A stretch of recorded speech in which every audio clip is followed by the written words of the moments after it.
Bonjour à toutes et à tous, c'est Camille Le Tartre aujourd'hui qui s'assoit dans le siège de l'animateur et qui va faire parler Guillaume d'un article de son choix.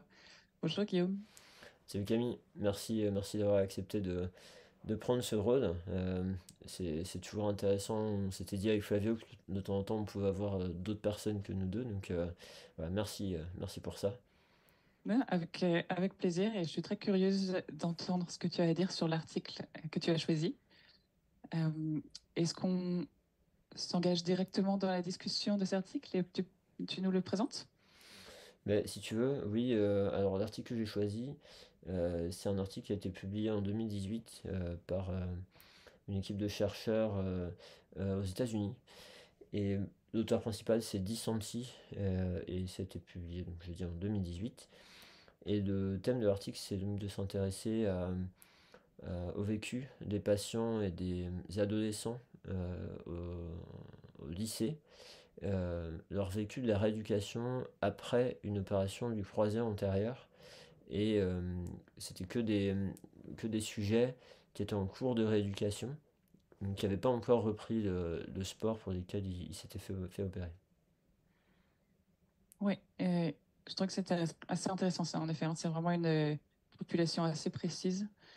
Euh, mais qui est peut-être pas très souvent interrogé d'un point de vue qualitatif. Est-ce que tu peux nous en dire un peu plus sur euh, la méthodologie et le contexte de l'article? Oui, oui, alors effectivement, dans l'intro, là, il mentionne que ce genre d'études, enfin, il y a déjà des données pour les sujets adultes, et que là, ils avaient voulu explorer pour cette population-là, donc des sportifs au lycée, au high school aux États-Unis, et donc avec un contexte quand même qui est particulier parce qu'ils ont des infrastructures qui sont souvent plus importantes que chez nous, des accompagnements, etc.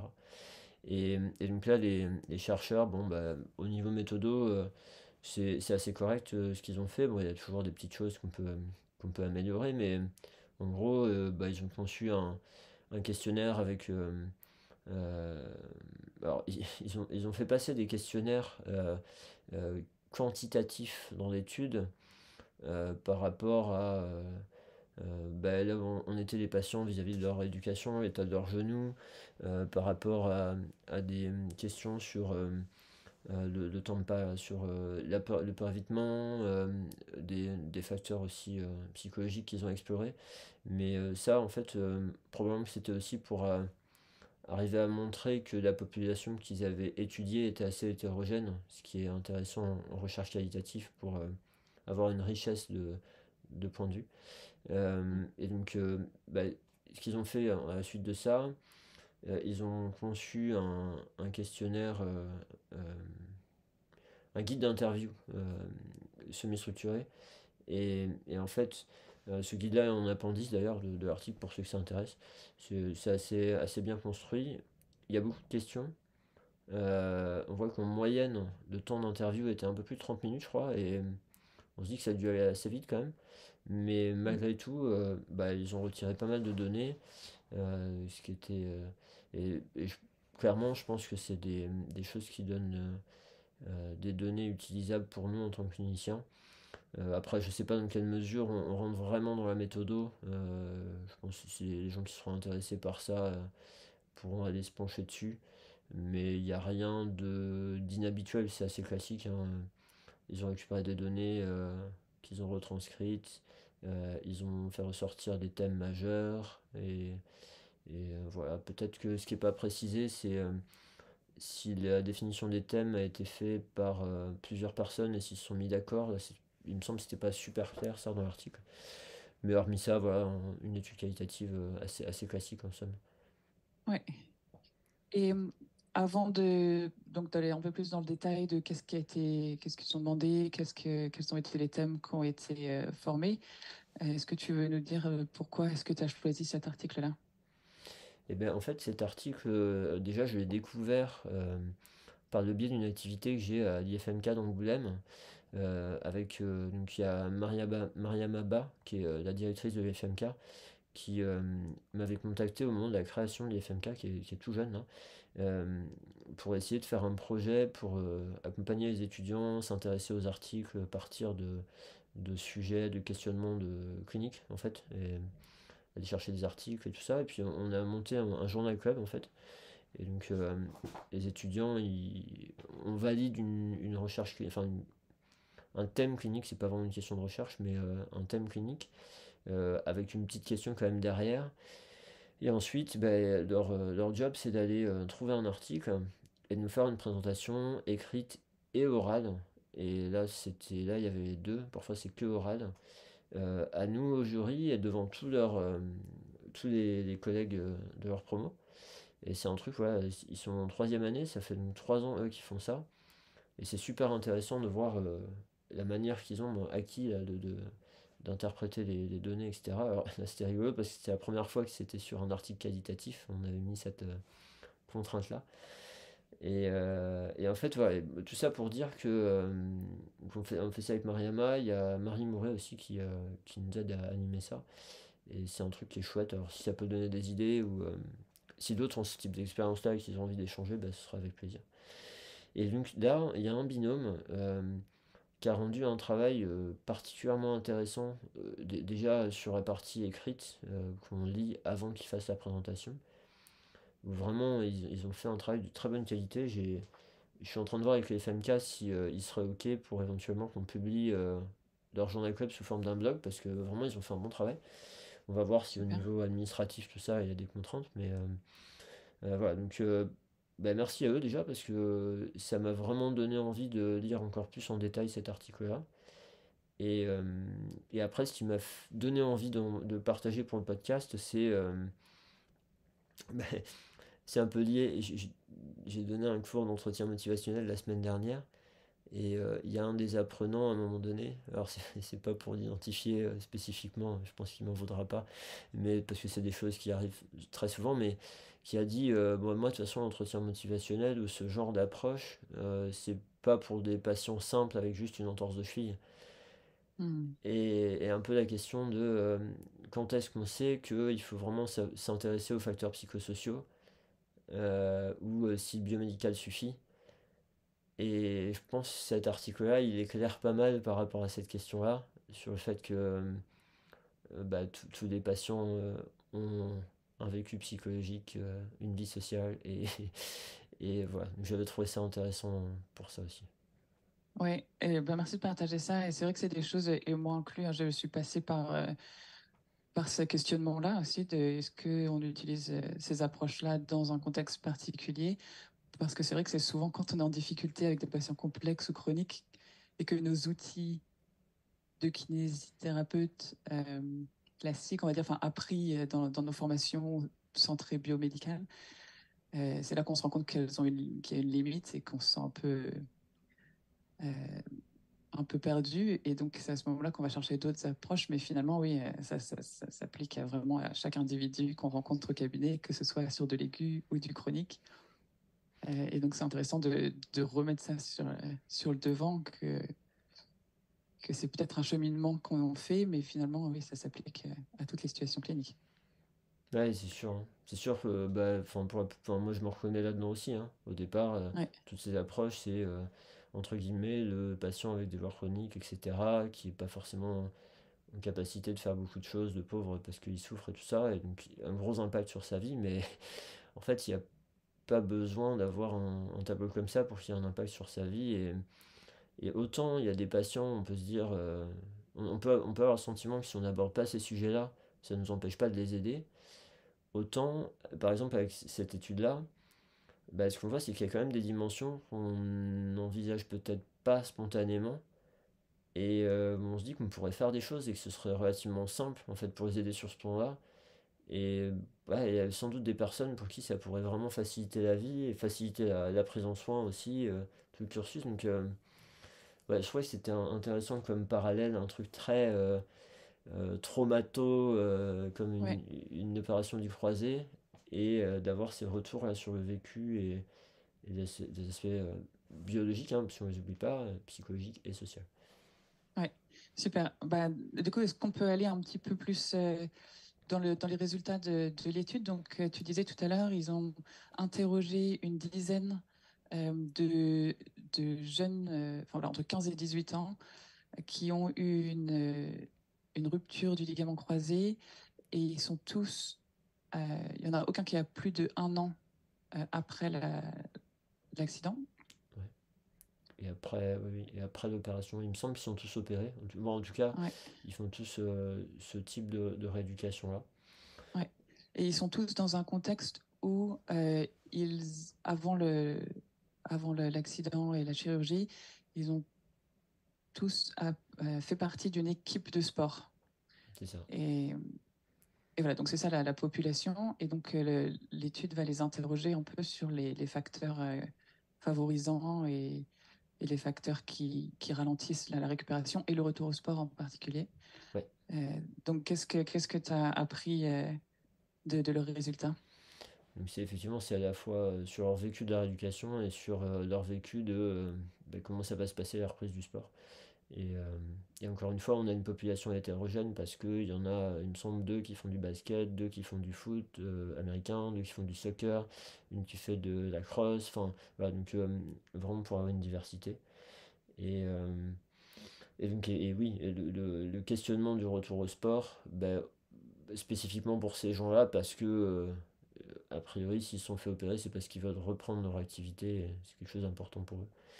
Et donc, ouais, alors les auteurs, quand ils ont analysé les verbatims là, des interviews, ils ont ressorti trois thèmes principaux.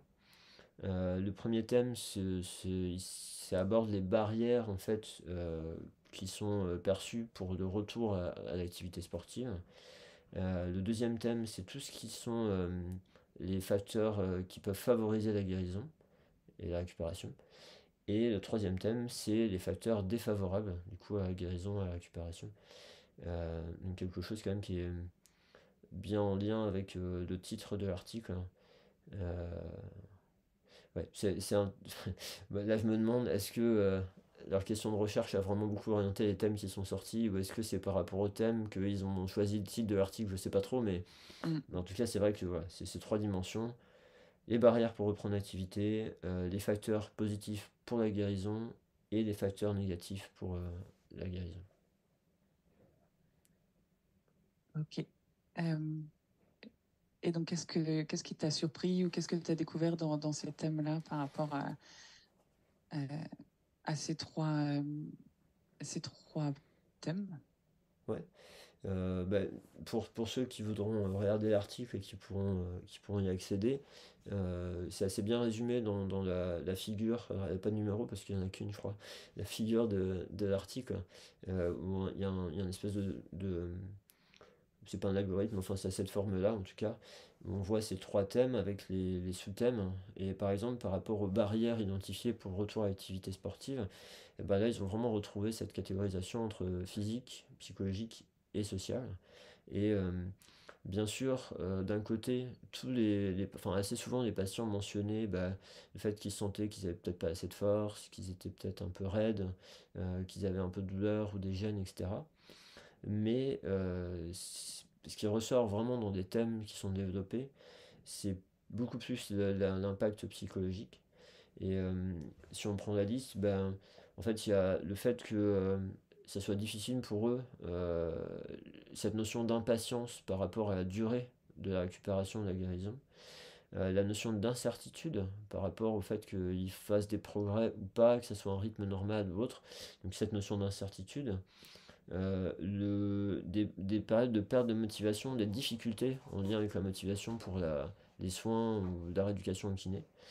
Euh, le fait que des choses qu'ils ont l'habitude de faire normalement, un des exemples qui est pris par rapport au retour enfin, aux enregistrements, là, aux interviews, c'est un jeune ou une jeune là, qui dit que à un moment donné, il avait fallu qu'elle court pour rattraper euh, un car. Alors, moi, du coup, au départ, je pensais que c'était un bus, mais non, c'est en anglais. À rattraper une voiture. En fait, il y avait deux personnes de sa famille qui avaient couru.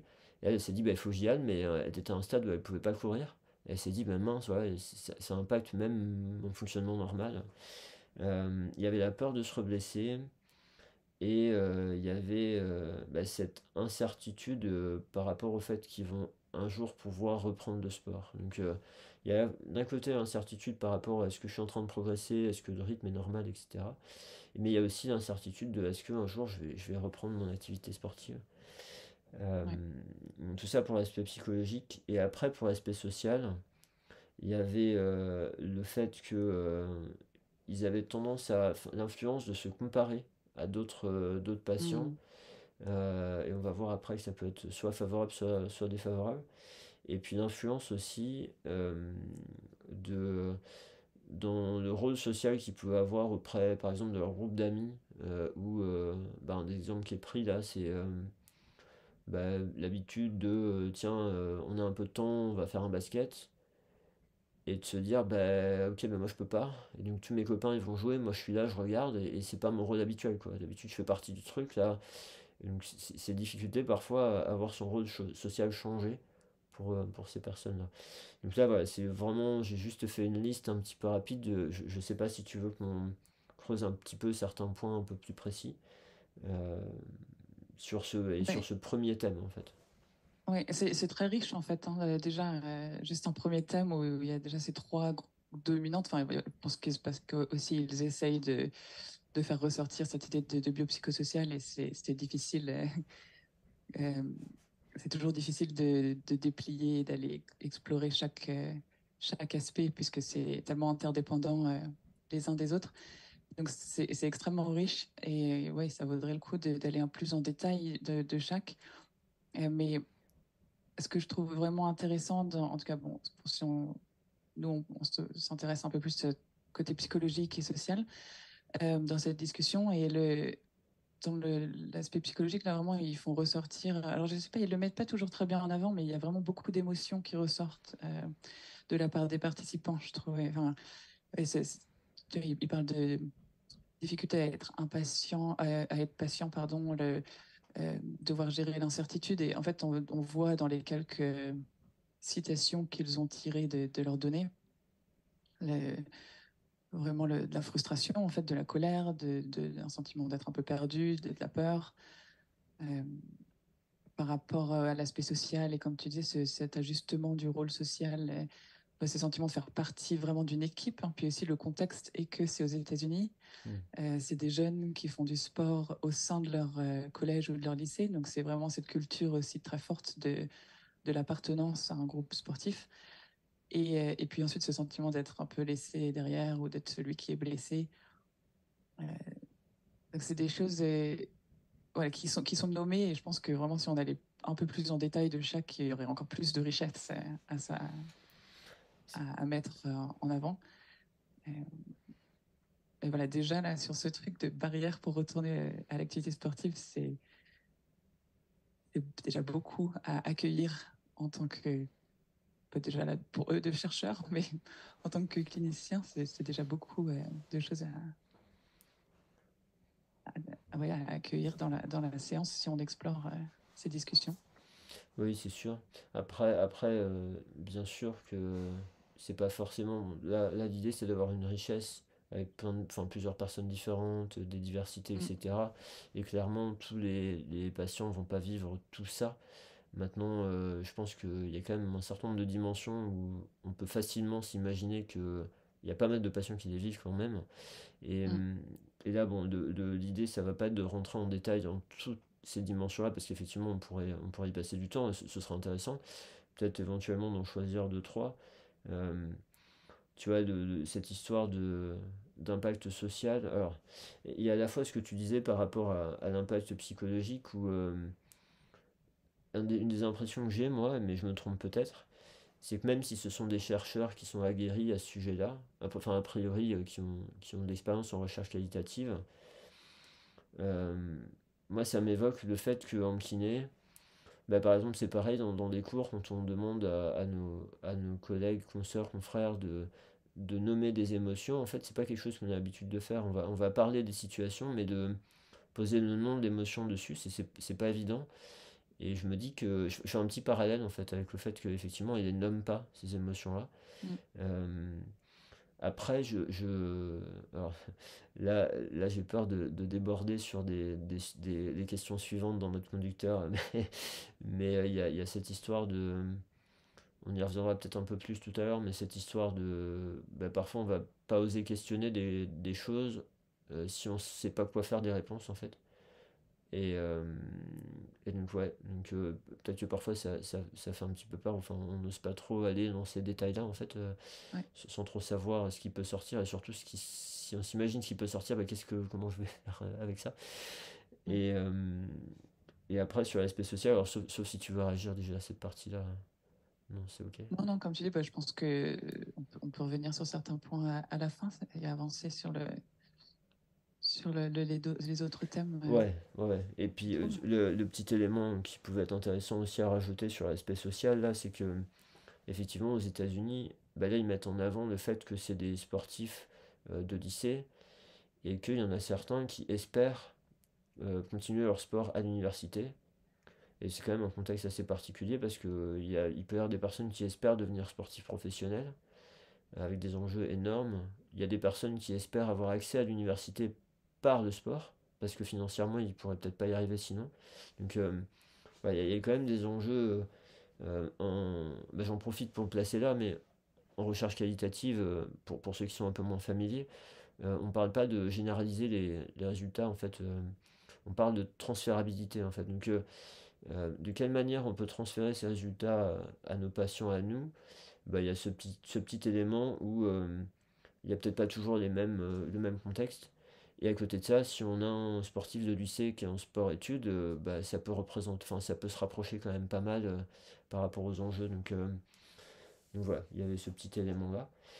Et alors après, du coup, si on prend les deux autres thèmes principaux, donc les facteurs qui, selon les personnes, enfin les sujets interrogés, là, les jeunes étaient aidants pour la guérison, il y avait la notion d'avoir des connaissances sur la blessure, sur le processus de guérison, etc. Et donc ça, du coup, ça amène rapidement à l'importance de l'éducation du patient, qui comprenne bien ce qui lui arrive, ce qui se passe et comment gérer, etc. La notion d'avoir confiance dans les personnes qui les accompagnent dans leurs soins. Et donc ça rejoint la notion d'alliance thérapeutique. Euh, Mm. il y avait après le fait de s'intéresser à la personne, à la personne et à ses particularités à elle.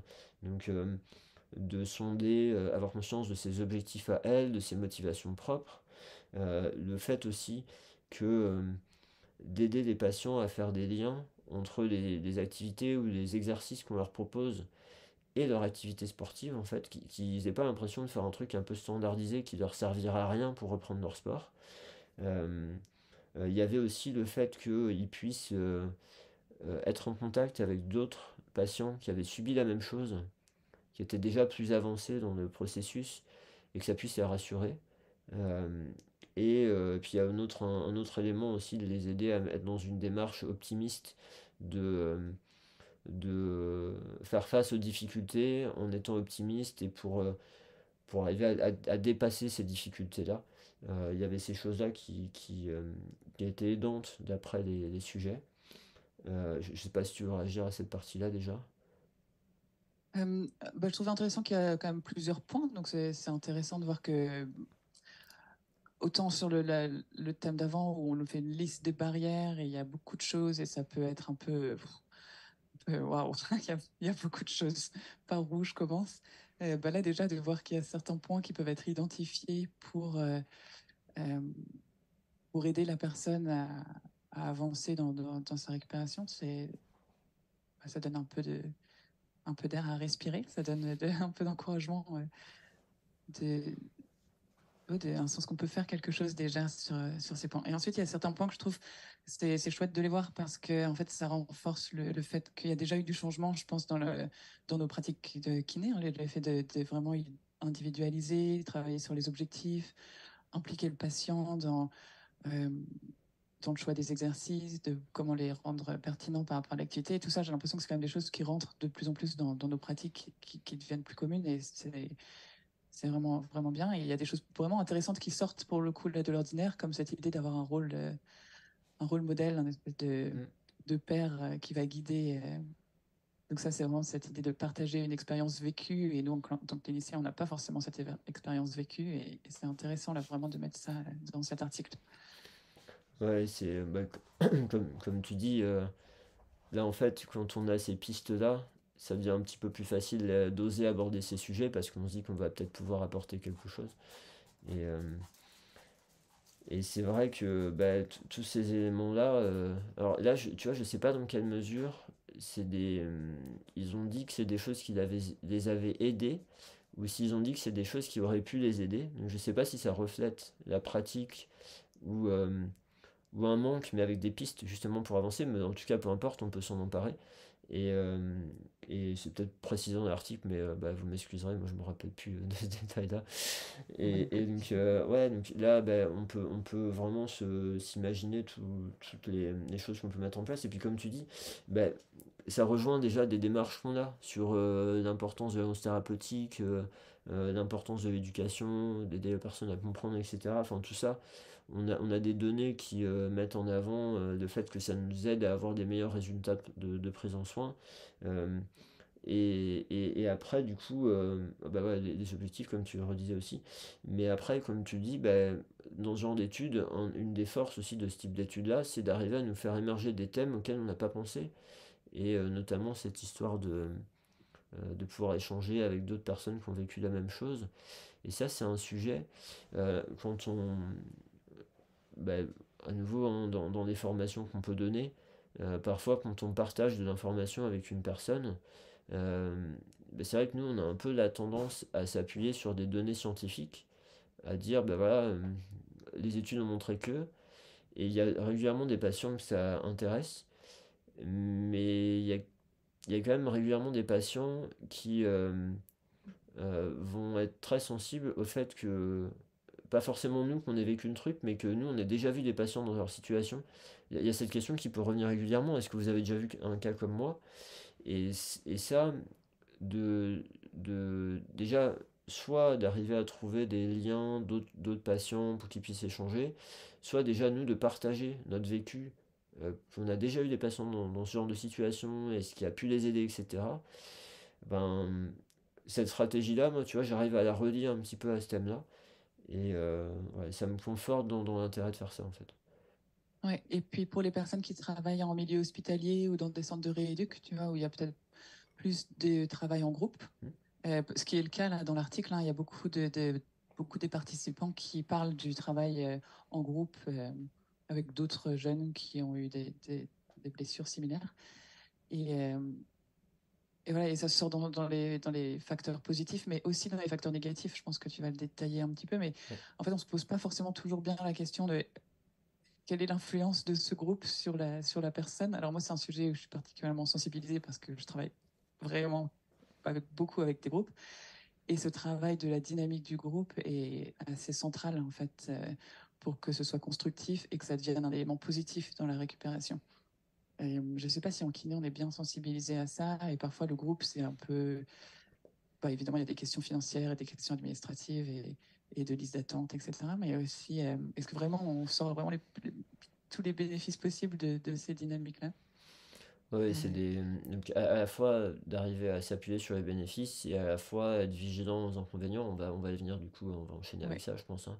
Et, ouais, et clairement, une des difficultés parfois, c'est qu'on a tendance à être un peu binaire dans notre vision des choses quand on réfléchit à un sujet. On va dire, bah, parce qu'à un moment donné, on se retrouve à devoir prendre une décision. Donc on va se dire, bah oui, mais non, avec le groupe, ça permet une émulation, c'est sympa, ils peuvent échanger tout ça. Et puis du coup, on va minimiser peut-être, si on choisit ça, on va minimiser les impacts négatifs.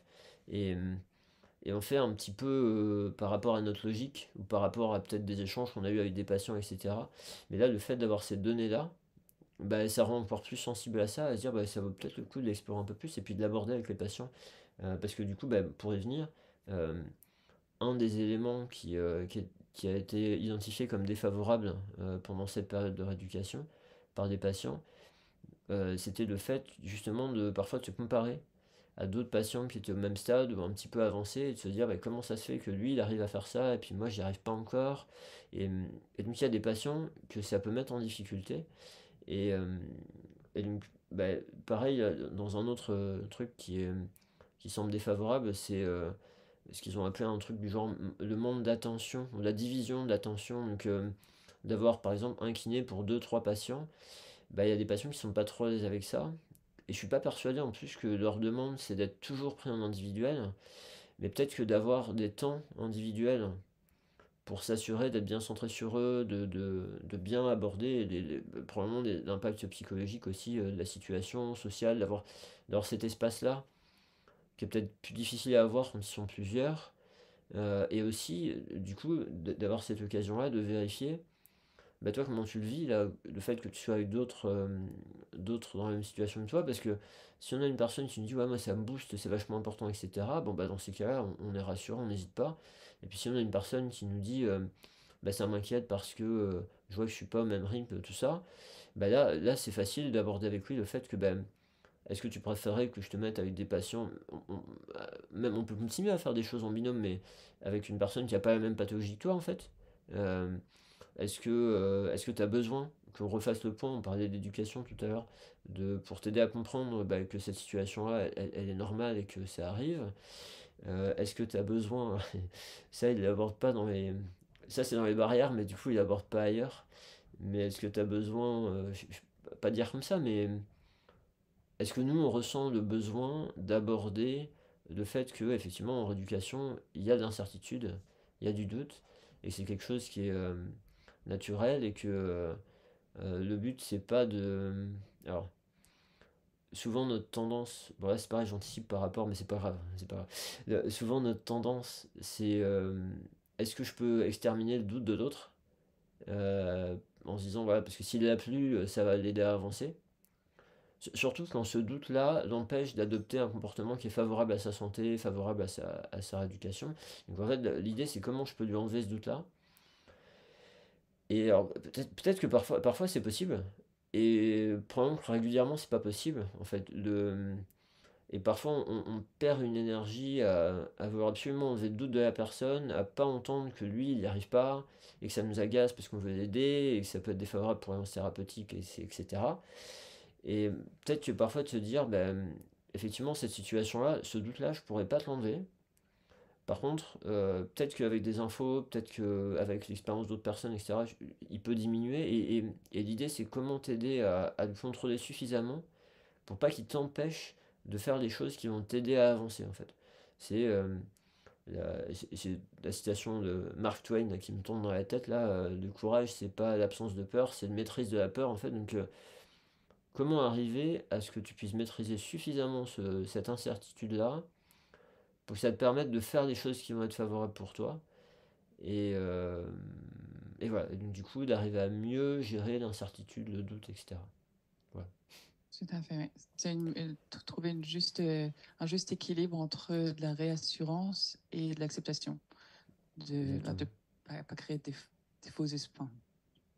Parfois, en voulant trop rassurer la personne, c'est pas toujours très aidant parce qu'en réalité, oui, il y a un doute et on ne sait pas, toujours une incertitude de comment est-ce que la rééducation va avancer. Donc, il y a aussi une part d'acceptation que cette incertitude existe, acceptation à la fois pour le patient et pour le clinicien. Et pour le clinicien, ouais. Bah, c'est sûr que c'est une démarche à avoir nous, enfin c'est un chemin à faire pour nous avant d'arriver peut-être d'aider les patients aussi à faire ça, oui. Et puis parfois, le fait de simplement de ne pas reconnaître le doute du patient, c'est peut-être aussi manquer d'empathie et c'est peut-être aussi défavorable à l'alliance thérapeutique. On va essayer de convaincre pour l'aider et puis il va juste dire attends, tu m'entends pas quoi, j'ai un doute là et juste de le tourner différemment, on peut vraiment aider probablement les patients à avancer là-dessus. Ouais.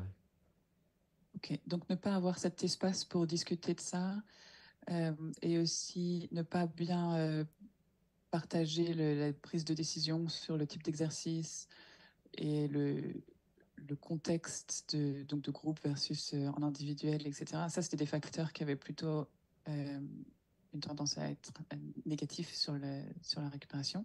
Ouais. Est-ce qu'il y en a d'autres dont on n'a pas parlé que tu voulais citer?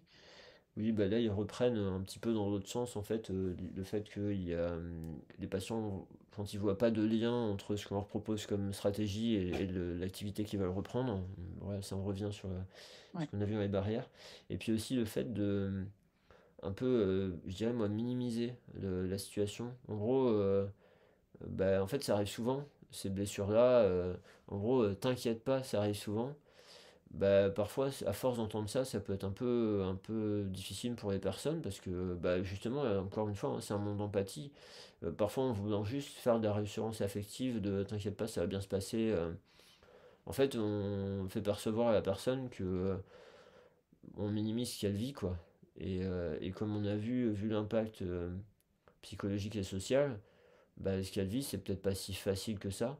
Et donc, voilà, de se méfier peut-être de cette notion de réassurance affective et, et d'être plus dans la réassurance cognitive avec des informations qui vont rassurer la personne plutôt que de lui dire simplement mais non, ça va aller, t'inquiète pas. Voilà. Ça illustre ça, je trouve. Oui, Euh, oui, oui. et après, il y a la notion, celle qui reste là, c'est les échanges avec les proches et qui sont un peu difficiles du coup pour les patients où un des exemples qui est pris c'est l'exemple d'une maman qui va dire bah oui je comprends ce sport il est important pour toi mais vraiment est-ce que tu as envie de revivre ça, revivre cette blessure qui a été terrible et du coup bah, qui peut mettre des doutes dans la tête des patients, qui peut bah non, aussi probablement leur donner enfin, cette vision que bah, ça fait souffrir aussi mes proches et est-ce que j'ai vraiment envie de revenir à ça, enfin voilà. Donc ça c'est un alors ça typiquement ça peut être le genre de truc où soit on va tomber dans la rassurance affective en disant mais non t'inquiète pas ça va bien se passer, soit on va se dire mais moi en tant que kiné qu'est-ce que je peux y faire, bah, peut-être une des propositions c'est déjà de l'accueillir et d'offrir l'espace à la personne d'en parler et à nouveau bah, de voir comment elle peut maîtriser ce truc-là suffisamment pour avancer ou éventuellement faire un choix de finalement reprendre ce sport-là, c'est pas une bonne idée pour moi aujourd'hui et c'est ok en fait. Ouais, ouais, tout à fait. Bah, merci de souligner ça. Et ce dernier point, voilà, bah, en fait, il rappelle, il ramène sur cette idée de la personne a un contexte de vie sociale en dehors du cabinet ou de la salle de rééducation, etc. Et ce qui se joue dans ce contexte social extérieur a évidemment beaucoup d'impact sur la rééducation et donc sur l'aspect bah, biologique de, de la récupération après cette chirurgie. Clairement. Euh, Ok, bah super. Merci Guillaume. Je pense qu'on a fait le tour un peu des trois thèmes. Et qu'est-ce que, est-ce qu'il y a quelque chose en particulier que tu veux retenir de cet article? Moi, j'ai l'impression qu'on a touché à beaucoup de choses. Donc, Ouais, on a qu'est-ce abordé qui est tout le vraiment truc. important pour toi de retenir sur cet article pour ta pratique clinique? Bah, on a abordé plein de points, on a déjà donné enfin, déjà été un petit peu loin là-dedans, je pense, mais peut-être en termes de résumé, bah, cette espèce de pensée automatique que certaines pathologies, comme de la traumato, bah, c'est du biomédical et c'est ok, bon, bah, d'arriver à s'ouvrir, en fait, l'esprit, à vérifier quand même que au niveau psychologique, au niveau social, il n'y a pas des impacts importants et d'offrir un espace à la personne si elle a envie de partager avec nous ou pas. Euh, D'avoir cette idée de euh, bah, si on est convaincu de l'importance de ces facteurs-là, de peut-être pas avoir peur d'ouvrir cette boîte de Pandore parce que c'est pas forcément à nous de trouver des solutions en fait. Euh, et puis on peut accompagner la personne dans le fait de rechercher par elle-même ces solutions-là. Une astuce à la limite que j'ai envie de partager là, qui marchera pas dans toutes les situations, mais qui peut nous permettre de plus facilement oser aller aborder ces sujets-là, c'est que si jamais à un moment donné vous avez quelque chose qui sort et vous ne savez pas comment faire et vous voulez aider la personne, parfois simplement de retourner la table en disant ben, si c'était votre meilleur ami qui vous confiait ça, ce truc-là, en fait, ce serait quoi vos conseils à vous pour votre meilleur ami voilà, d'aider la personne à réfléchir à cette problématique, mais sans forcément que nous, on ait une expertise à donner là-dedans, en fait. Voilà, juste d'avoir certains outils. Euh, Après, qu'est-ce que je m'étais noté? Voilà, l'importance de l'alliance thérapeutique bah, qui se confirme, hein, c'est pas que des études quantitatives qui le disent, c'est pas les patients il faut ressortir aussi, c'est pas que les gens font des formations dessus qui le mettent en avant. Le, cette histoire de comparaison avec d'autres patients, à la fois est-ce que ça booste, est-ce que ça met des barrières, ben, prenons de vérifier avec chaque personne. Parce que ça, c'est comme tu disais, ça, moi, c'est ces deux points que j'avais jamais. Ça, c'était un angle mort pour moi, j'avais jamais envisagé ce truc-là. Euh, et après, c'est peut-être ces idées de mentorat, parce que ce qu'ils mettaient en avant aussi, c'était pouvoir échanger avec des personnes qui ont déjà tout fait, c'est-à-dire qui ont déjà repris le sport et pour qui ça s'est déjà bien passé. Et est-ce que, quand on a un patient qui a suivi ce chemin-là, est-ce que ce serait possible de lui demander, bah, si un jour j'ai un patient qui a besoin d'échanger là-dessus, tu serais OK? Est-ce que simplement de demander au patient en face de nous s'il connaît des personnes qui ont déjà vécu ce truc-là, et du coup ça lui donne l'idée peut-être d'échanger avec cette personne-là. Enfin voilà, donc voilà, c'est pas les seuls points encore une fois, mais tu vois, c'est un petit peu ce que je m'étais noté pour faire une liste, ouais. Oui, super. Bah, ça fait déjà pas mal de choses, mais c'est des choses, oui, bien importantes. Et dans ce que tu disais là, de quand il y a voilà, quand on donne cet espace et qu'il y a des choses qui sortent et qu'on donne la possibilité de discuter d'émotions et ouais, de peur, de comparaison aux autres, etc. En fait, c'est aussi, ça peut être une énorme boîte de Pandore, évidemment, mais ça peut aussi être simplement des émotions qui sont pas à un degré non plus complètement débordant. Enfin, parfois, ça peut être vraiment des choses dures et ça peut être des personnes en détresse complète, mais ça peut aussi être simplement mettre des mots sur une expérience humaine, enfin, comme on a tous. Voilà, c'est pas toujours des extrêmes qui vont sortir et ça peut être très très positif parce que ça donne des outils pour nous pour améliorer encore, même si c'est quelqu'un qui est hyper déjà engagé dans la rééducation, qui va faire des exercices, qui, qui est plutôt optimiste, etc. En fait, il y a toujours potentiellement à renforcer ou à aller tirer sur ces ficelles qu'on nous donne de bah, qu'est-ce qui te motive, pourquoi ce sport, quelles sont les autres sources de soutien social qui aident. Et voilà, de juste renforcer, valider ou même juste prendre connaissance de ces aspects positifs que le patient peut-être a déjà, mais n'a pas forcément une conscience. Et peut-être que même juste une prise de conscience peut aider à, à, à faire que cette motivation et ce travail, il se tient dans le temps. C'est des rééducations longues, donc il y a forcément des hauts et des bas, mais sans que ce soit forcément des extrêmes avec des hauts et des bas. Il y a toujours des hauts et des bas, donc voilà, c'est pas toujours une complète détresse Ah qui oui, va non. sortir de ces discussions. Non. Et là aussi, c'est un peu des idées qu'on peut se faire parce que quand on a des patients complexes, ça fait toujours un peu plus peur.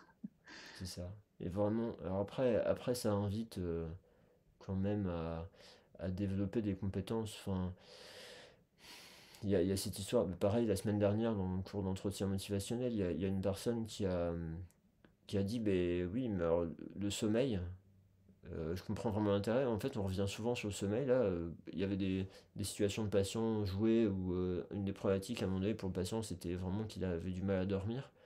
Et la personne a dit, mais moi je suis bien embêté parce que au moment où il faut parler du sommeil, j'ai pas assez de connaissances pour lui donner des conseils en fait.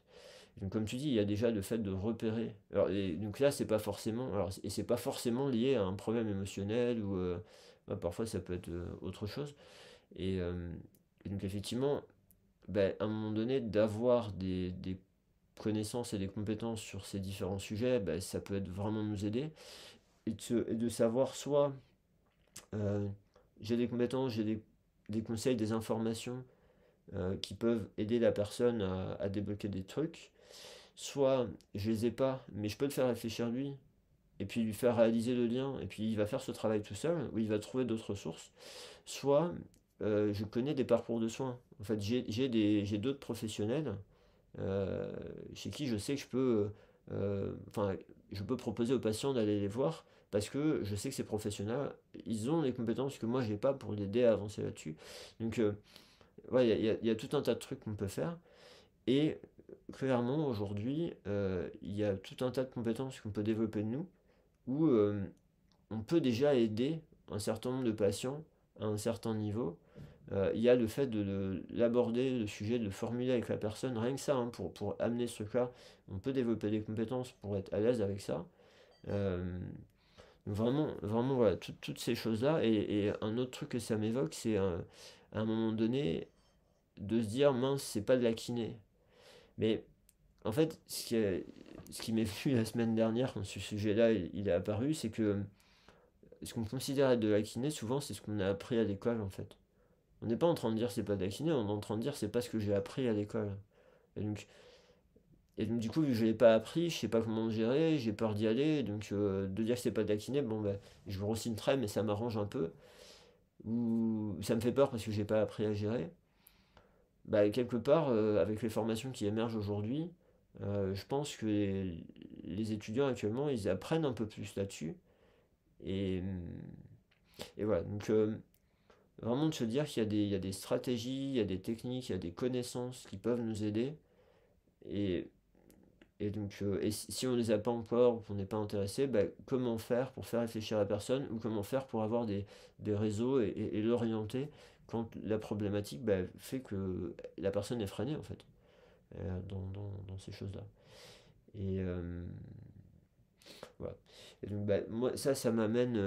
Alors, sauf si tu veux rebondir là-dessus. Non. Moi, ça m'amène avec. Bah, à proposer aux auditeurs différentes choses. À la fois, bah, le truc, c'est si jamais j'arrive avec l'école à faire sortir ce journal club là, sur article avec les étudiants, bah, voilà, on arrivera peut-être à faire sortir ça. Donc je les invite à aller sur le site de l'agence EBP au niveau du blog, de pouvoir consulter s'ils veulent bah, un résumé différent écrit de cet article-là. Euh, il y a, il y a la notion de bah, plusieurs choses dont j'ai parlé là, le fait de savoir gérer, développer des compétences un peu dans le domaine de la psychologie, bah, ça, nous on a des formations qu'on propose et la formation que tu donnes, toi Camille, avec Tamar Pincus, cette astuce de bah, demander à la personne quel serait son conseil pour sa meilleure amie, bah, moi c'est quelque chose que j'ai appris dans ce cours. Donc voilà, il y a des formations qui peuvent vous permettre d'avancer là-dessus.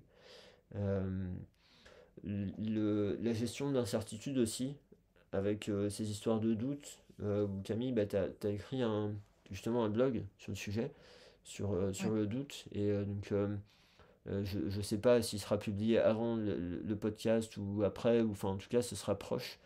Et bah, je vous invite aussi, si ce sujet-là vous intéresse, à aller lire le blog de Camille.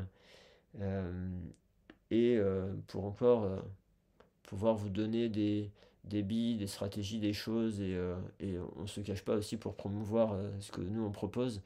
Euh, bah, le cours qu'on donne tous les deux sur la pratique clinique réflexive, où en fait justement on peut avoir tout un tas d'outils pour appréhender ces dimensions-là, pour nous guider dans notre réflexion. Euh, et non seulement il y a le cours, et pour ceux qui sont intéressés, sans vouloir aller jusqu'à se former, on avait rédigé un questionnaire avec Camille, là, avec toi, qui vous donne une petite trame réflexive, en fait, par rapport à une problématique clinique, qui est gratuit, qu'on a mis en ligne. On remettra le lien avec la vidéo, là, ou avec le podcast, euh, que vous pouvez aller remplir. Je suis allé voir les stats ce matin, en fait. Il y a déjà 250 personnes qui ont été consultées ce questionnaire-là. Super. Et du coup, ça leur a pris. L'idée, c'est d'arriver avec une problématique clinique, et vous avez des questions qui vous aident à structurer votre réflexion pour arriver à une meilleure analyse, meilleure compréhension et définir des choses qui pourraient vous aider et un plan d'action. Et ce que j'ai vu aussi, c'est qu'en termes de durée, en moyenne pour le terminer, c'était un petit peu moins de 7 minutes. Donc c'est un truc qui demande un temps pour se poser, mais qui ne prend pas forcément beaucoup de temps. Donc voilà, si ça vous intéresse, bah, je m'étais dit que ça pouvait être important de vous partager toutes ces pistes-là. Ouais. Super, bah merci beaucoup de rappeler tout ça et de toutes les ressources qui existent pour avancer avec ce parcours vers les changements de pratique plus biopsychosocial. Et vraiment, j'ai apprécié lire cet article que je ne serais probablement pas vraiment venu jusqu'à moi autrement. Et c'était très chouette de voir des mêmes problématiques sur des patients, une population de patients différente de celle avec laquelle moi je travaille. Et vraiment, ça juste renforce cette envie d'être curieux de chaque personne avec qui on bosse et d'aller explorer au-delà d'une partie de leur corps qui a une blessure ou qui a une maladie, et vraiment d'aller re-questionner chaque fois de nouveaux aspects de notre éducation. Et finalement, il y a quand même beaucoup, beaucoup d'options dont on n'a pas toujours conscience. Donc on en apprend des nouvelles, mais on peut aussi renforcer des qu'on fait déjà, mais on se rend peut-être pas compte qu'on les fait aussi. Ça me renvoie un peu sur un des participants à la pratique clinique réflexive là, qui nous a dit un peu à distance que en fait, ça l'avait beaucoup aidé à mieux reconnaître ce qui se passait de bien dans des situations pas spécialement complexes et que c'était vraiment une vraie source d'idées pour débloquer des situations plus complexes. Et donc, ce genre d'article, je trouve, ça amène à réfléchir ouais, de manière large et sur tous ces points et toutes ces compétences qu'on a. Euh, et évidemment, ça souligne des nouvelles parce qu'on peut toujours apprendre à faire les choses différemment. C'est sûr, Ouais, merci toujours, Guillaume.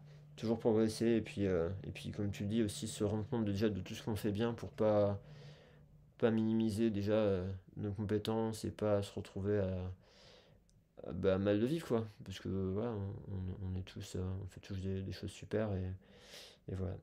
Et donc, ben, ouais, ben, écoute, merci à toi Camille hein, d'avoir Avec, accepté là, de faire cet échange-là. Ben, c'est toujours cool hein, de toute façon d'échanger tous les deux. avec plaisir. Ouais, merci. Et puis ben, j'ai hâte qu'on se retrouve à la prochaine formation. Pour l'instant, on n'en a pas trop parlé. On va peut-être en parler un petit peu plus, mais à notre prochaine formation qui est en juin. Je me trompe pas, c'est juin, hein. Je suis Ouais, capable de début me juin à tromper, Paris. ouais. Qui est en juin à Paris. Ouais, encore une fois, si vous êtes intéressé pour amener des problématiques que vous avez au cabinet, pouvoir y réfléchir de façon structurée, avec des confrères et des consoeurs, avec nous, dans une atmosphère où, bah, vu les retours qu'on a eu, hein, les gens se sentent à l'aise de livrer tout ça. Euh, bah, franchement, voilà, vous êtes les bienvenus et ce sera avec plaisir qu'on pourra faire ce travail-là ensemble et puis que vous puissiez repartir aussi avec tous ces outils-là pour pouvoir vous en servir après, même, enfin voilà, sans nous, quoi, vous rendre autonome là-dessus. C'est vraiment un chouette cours qu'on a déjà fait 2 fois et ouais, hâte de pouvoir refaire ça à la fois avec ceux qui écoutent, enfin les personnes intéressées, puis à la fois avec toi Camille. Ouais. Merci. Super. À très bientôt alors. À bientôt.